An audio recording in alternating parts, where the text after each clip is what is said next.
The Tennessee Horse Trails and Campgrounds podcast is hosted by Josh Guin. In this podcast, he discusses the background and purpose of his project, which is to create a comprehensive horse trail directory for the state of Tennessee. He highlights the need for such a resource and the challenges he encounters while riding trails and staying at campgrounds. He shares his experiences and perspectives as he explores various locations and discovers historical treasures. In the podcast, he explains the features of his website, tnhorsetrails.com, including videos, a blog, and a map function. This podcast aims to provide valuable information and to promote local businesses. Thank you for tuning in to the Tennessee Horse Trails and Campgrounds podcast. Here's your host, Josh Guin.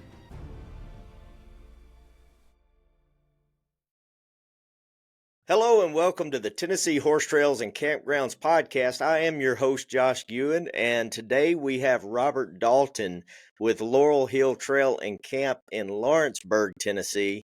This is about 90 miles southwest of Nashville. Robert, welcome to the show. Thank you so much, Josh. Man, we're glad to have you on today. I have stayed at your campground several times. I remember staying at your camp with a friend of mine years and years ago.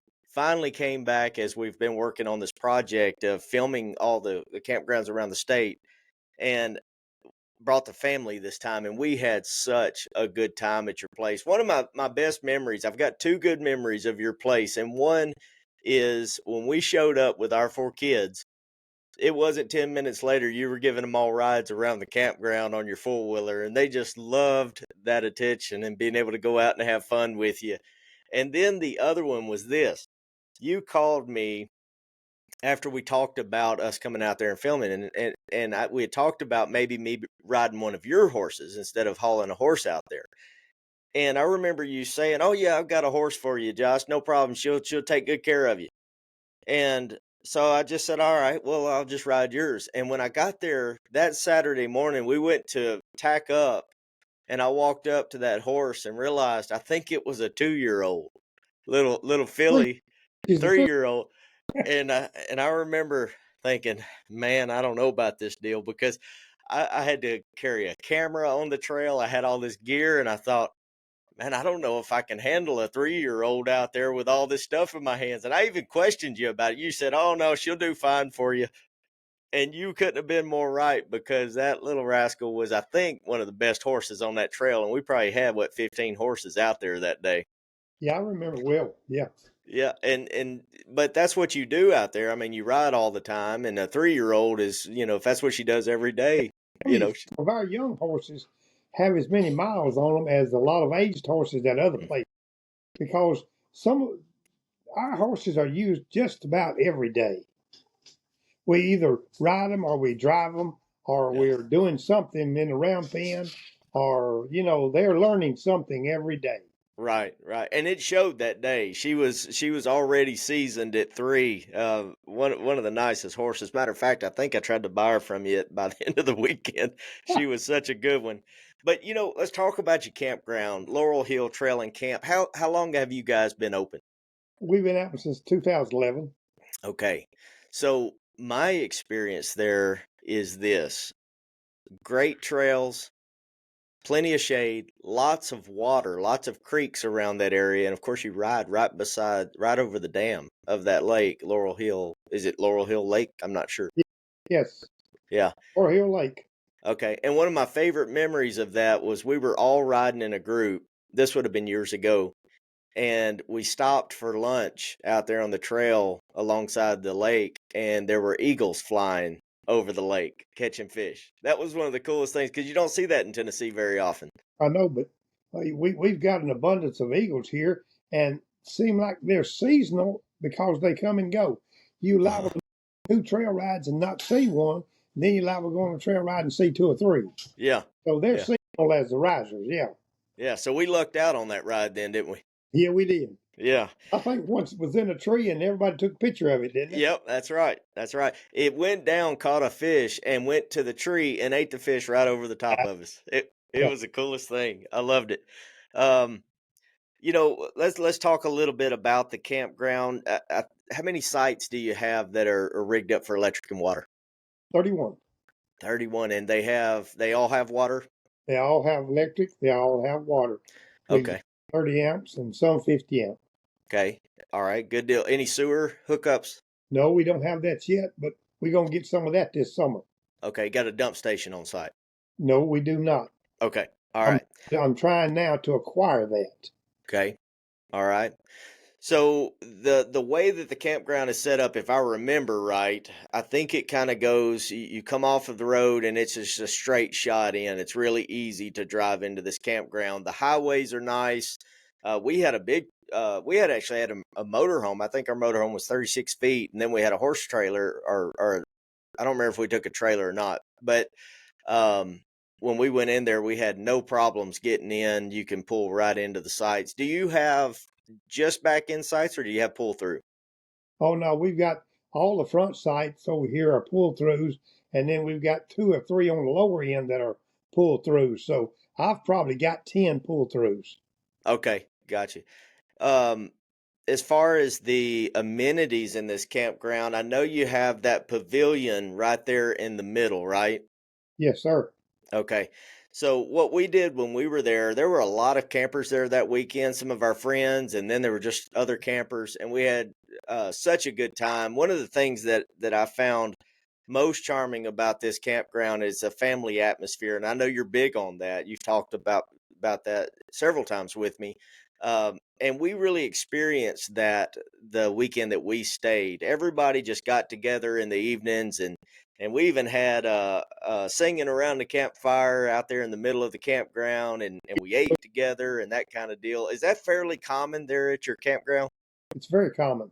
Okay. And what we love, we we focus on families. We want you to come and stay with us and camp.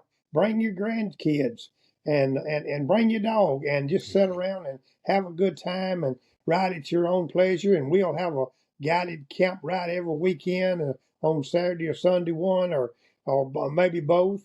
And we will have a potluck supper on Saturday night after the summer gets going. We have a good crowd, and we don't have any bedtime per se, but we like a crowd to acknowledge the fact that the older people do go to bed by 10:30, 11 o'clock.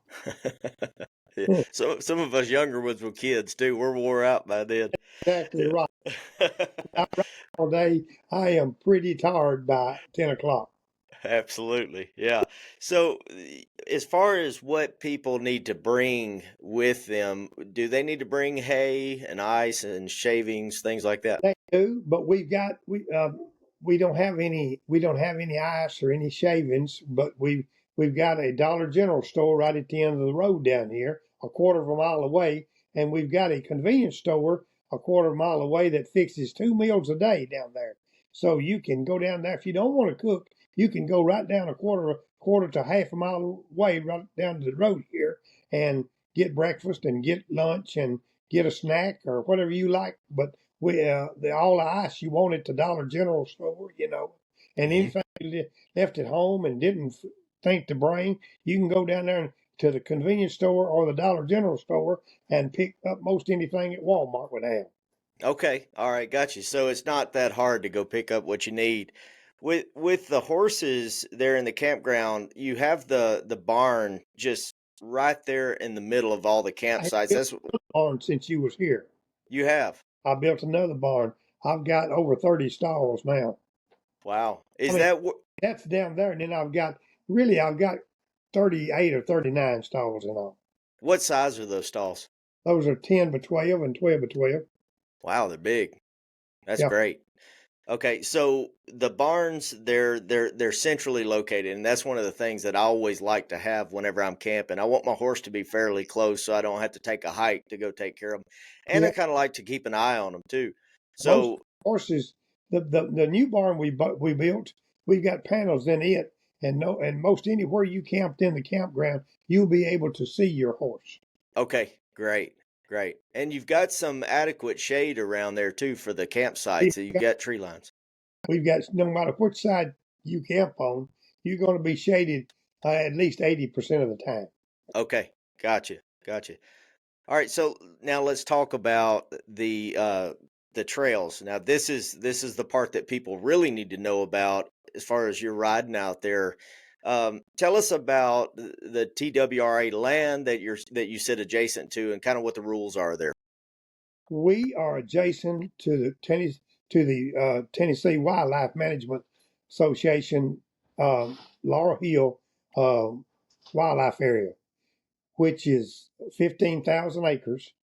It's about 11 miles across it, north and south, and about 4.5 miles wide, east and west. We Okay. have, we have got probably close to 100 miles of chert gravel road. And then we've got one loop in here that's 22 miles long, a riding loop. And then on the inside of that big loop, we've got trails running here and for. And we've got about four different independent loops that you can make, and all of them will be 11 or 12 miles, and Okay. not have to backtrack. They'll make circles, and we've got about four loops that you can make, and make a complete ride without riding back over yourself. It's a lot of riding, and a lot of it is shaded, right? We got two big lakes. We got the Laurel Hill Lake, and then we've got the VFW Lake.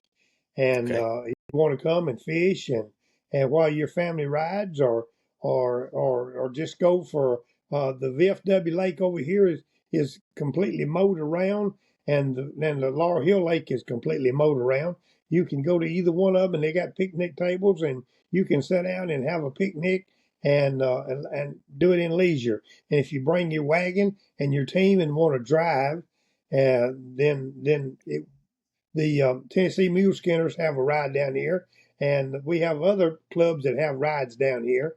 And so they go to different locations, and the park is pretty well set up to where you'll enjoy wherever you are. Mm-hmm. Mm-hmm. The Yeah. the uh, the abundance of wildlife down here is great enough that you probably gonna see deer, or we don't have as many turkeys as what we had, but we still got lots of deer and eagles and wildlife, and it doesn't matter what time of the year you come, you probably going to be involved in that.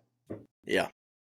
Yeah. One of the things that we really appreciated on the trails was the diversity of the trail. You could ride in forest, you could ride along the side of the water. Um, there's a lot of creeks along the way that you cross through. None of them real high, but it's enough for your horse to get a drink of water along the way. And then we also took some time to ride those chert roads.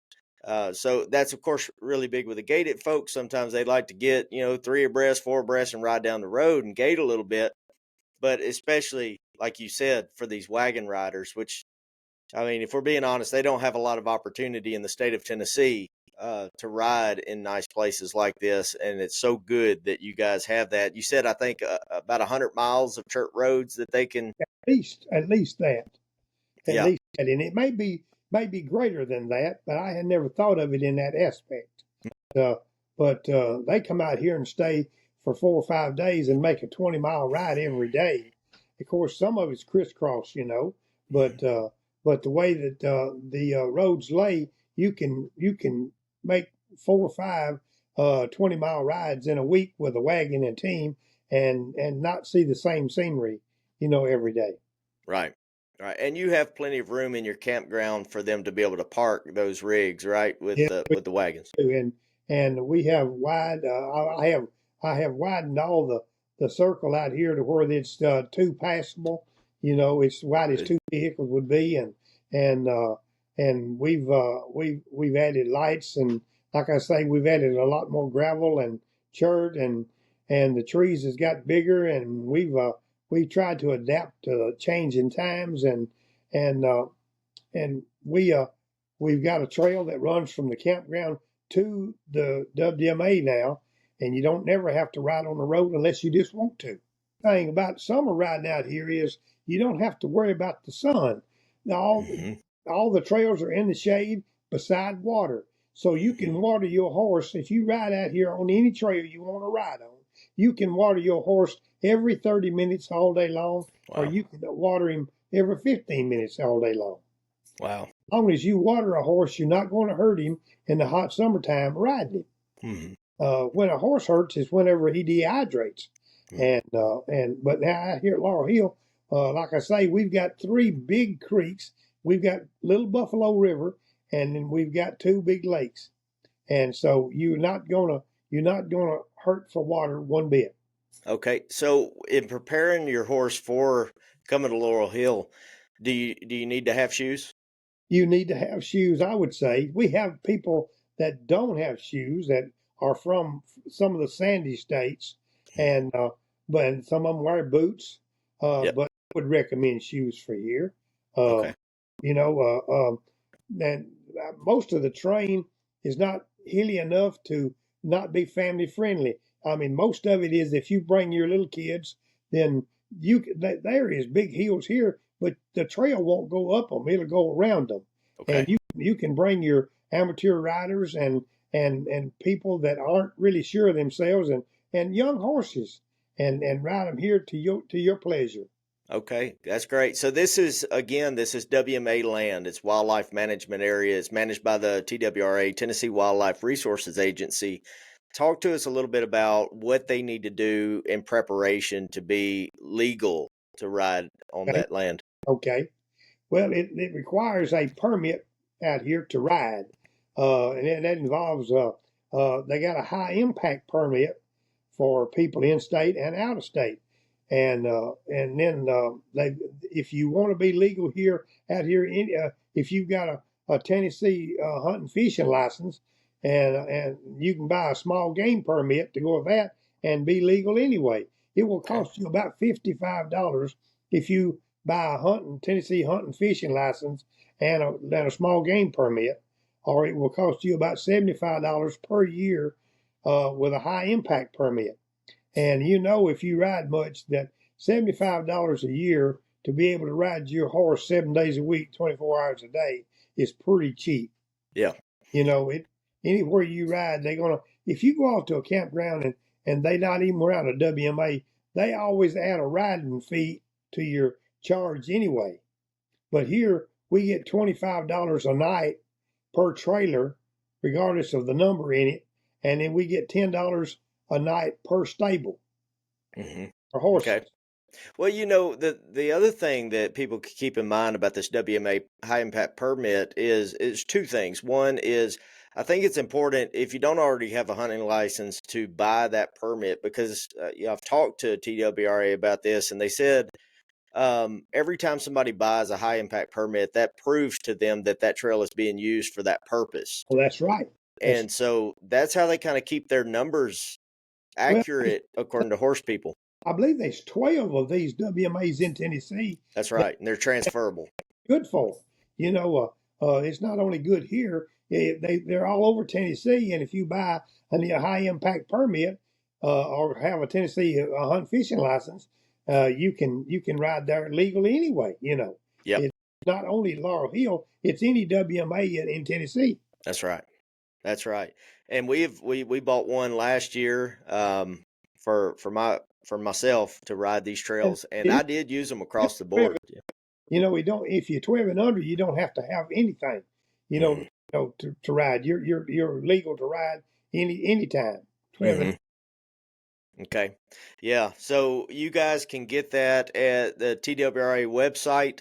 If you just go that, or you can download the app. It's called TWRA on the go on your mobile device, and you can buy those licenses there. So it's called the High Impact Permit, I believe is the full name of it. Maybe something else, but it's pretty close. So we've got the trails there. We've got the WMA trails. The other thing is that like Robert was saying, if you have family that likes to do other things, my family fished while I was there. I've of course got kids that love to fish, so they fished the lake and they did really good out there. At another time, my wife took the kids down the chert roads for a ride, and then in a car or in the truck, and took them down to the creeks, because some of those chert roads actually cross the creeks, and they got to get out and play in the water as well.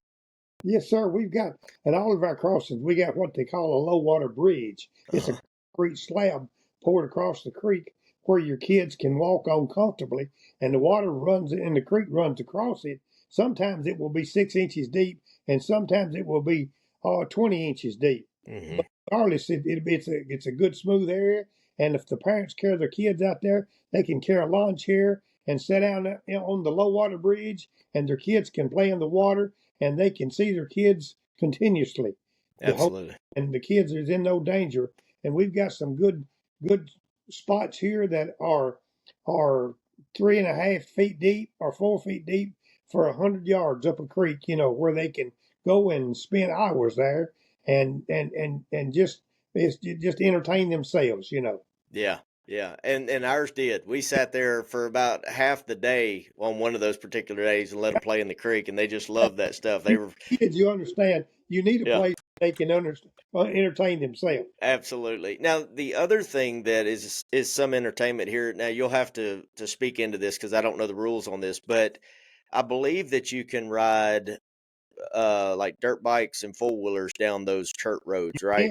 Any place that a vehicle drives, you can ride a four-wheeler, side by side of any kind, and be legal there. But one person on the four-wheeler or one person in the side by side will need a high impact permit. Okay, Now got that's it. true with your vehicles. You can drive around out here in your vehicle and it don't require a permit. You can drive forever out here. Mm-hmm. Don't require a permit. But Okay, any usage on the WMA does require a permit. gotcha. Okay. All right. So we've got a lot of opportunity out there, guys. I've ridden out at Laurel Hill. I do recommend this place. I think it's a really great opportunity. If you have family, if you're single, it doesn't matter. There's something there for you. And one of the things that I really like about Laurel Hill is about this campground is that Robert has kept it very simple here. It's not a show. It's you don't see all the flash and bang like you see at some, but it's a quiet family atmosphere that you're going to have a lot of fun. And when you step into that place, you're going to be treated like family. That was our experience every time we went. So, Robert, tell us a little bit about how they can contact you, how they can book sites. And anything we doing out here, I try to put it on Facebook. And we've got a website, and we've got well, before that, we've got a site Laurel Hill's got a site on Facebook too. Okay. They've got a business page on Facebook. Okay. Laurel Hill Trail and Camp. Just go to Laurel Hill Trail and Camp, or then you can go to my name, Robert Dalton, and you can friend either one of us, the camp or me or both, and you can see every day exactly what we are doing. And anytime there's a question, just call me. And my number is 931-722-4442. That's any day. Sunday is just like Saturday and Monday. You can call me anytime, and in any questions, I will do my best to answer it, regardless of where it's about the riding conditions, about how much the rain we've had, or where it's about the permit. Just call me, and I will try to clarify anything that you misunderstood or just requiring information on. Okay. Well, Robert, thank you so much for joining me today. I hope you guys go out and ride Laurel Hill Trail and Camp. I think you're going to love the place. Until then, we'll check out what maybe some of these other campgrounds around here. We're going to tell you about them in the next podcast. We're going to be interviewing somebody else soon. Hopefully next week. We'll see if we can get another person in. But I was so glad to get Robert Dalton in because we had such a great time. So thanks for joining us, Robert. Guys, thank you so much, and y'all come see us. Okay, man, we will. Take care. Thank you.